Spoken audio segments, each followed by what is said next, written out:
అర్హులైన ప్రతి జర్నలిస్టుకు న్యాయం చేస్తామని సీఎం రేవంత్ రెడ్డి అన్నారు.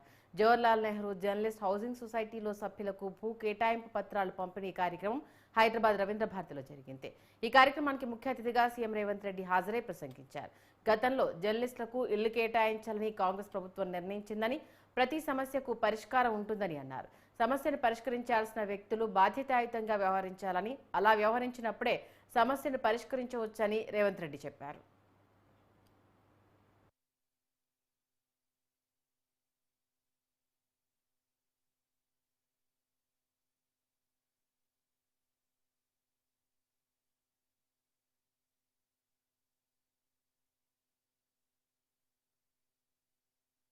లోపలికి రానిచ్చాలన్న చాలా ఇబ్బందికరమైన పరిస్థితులు. ముఖ్యమంత్రి కార్యాలయం దిశగా దేవుడెరుగు గేట్ లోపలికి రావాలంటే కూడా ఎన్నో నిబంధనలు నియంత్రణలు ఉండే.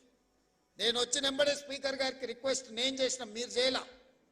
మీ మిత్రులకు కూడా అడిగిన, గతంలో ఉమ్మడి రాష్ట్రంలో ఉన్నప్పుడు అసెంబ్లీ మీడియా కమిటీ అని జర్నలిస్టుల నుంచి ఒక కమిటీ వేసుకొని ఆ కమిటీనే ఏ రకంగా అసెంబ్లీ పాసులు ఇవ్వాలను వాళ్ళే స్పీకర్ గారితో చర్చించి ఒక నిర్ణయం తీసుకునేది. ఈ మధ్యలో మేము అనుమతిస్తే ఒకే పత్రికకు, ముఖ్యంగా పొలిటికల్ పార్టీ ఓన్డ్ మీడియా, రాజకీయ పార్టీలు వాళ్ళ విధానాలను చెప్పుకోవడానికి ఒకప్పుడు పత్రికలను పెట్టుకున్నారు.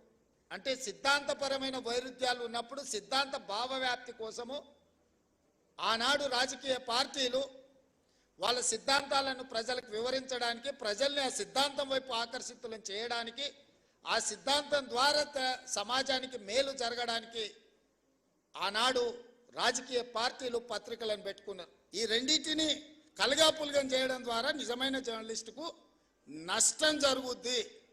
ఆ నష్టం జరగకుండా ఉండడానికి అవసరమైన ప్రణాళికలు మీరు సిద్ధం చేయండి అని చెప్పి నా వైపు నుంచి విజ్ఞప్తి. అసెంబ్లీలోకైనా లేకపోతే సెక్రటేరియట్లోకైనా ప్రభుత్వ కార్యాలయాల్లోకైనా మిమ్మల్ని అనుమతించడానికి ఎలాంటి అభ్యంతరం లేదు. దానికి సరైన కార్డు తీసుకోండి, సరైన విధానాన్ని తీసుకొని రండి. నేను మా మంత్రి గారికి సూచన చేస్తున్నా. నెక్స్ట్ స్టెప్ అదే, 10 కోట్ల రూపాయలు కేటాయించే బాధ్యత తీసుకుంటా.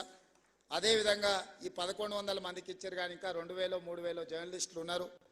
మా వాళ్ళు అప్పుడప్పుడు కలిసినప్పుడు, సార్ రాష్ట్ర విభజన అయింది, అటుపక్క పోయిన వాళ్ళకు కూడా ఇటుపక్క ప్లాట్లు వచ్చినాయి, మొత్తం ఇటుపక్క ఉన్న వాళ్ళకు రాలేదని కూడా మా మిత్రులు అప్పుడప్పుడు నా చెవిలో చెప్తుంటారు. బంజారా హిల్స్ వచ్చినప్పుడు బంజారా హిల్స్లో మీరు భాగస్వాములు అయినరు, జూబ్లీ హిల్స్ వచ్చినప్పుడు జూబ్లీ హిల్స్లో మీరు భాగస్వాములు అయినరు, గచ్చిబౌలి వచ్చినప్పుడు గచ్చిబౌలిలో మీరు భాగస్వాములు అయినరు, చివరికి ఆ కొంపల్లి వస్తే కొంపల్లి దగ్గర పేట్ బషీరాబాద్లో మీరు భాగస్వాములు అయినరు. ఇప్పుడు మరి తెలంగాణ రాష్ట్ర ప్రభుత్వం ఫ్యూచర్ సిటీ తెచ్చుకుంటుంది కదా, డెఫినెట్గా ఫ్యూచర్ సిటీలో మీరు భాగస్వాములు అవుతారు. గతంలో శాసనసభ జరిగినప్పుడు జర్నలిస్టులను ఎవరిని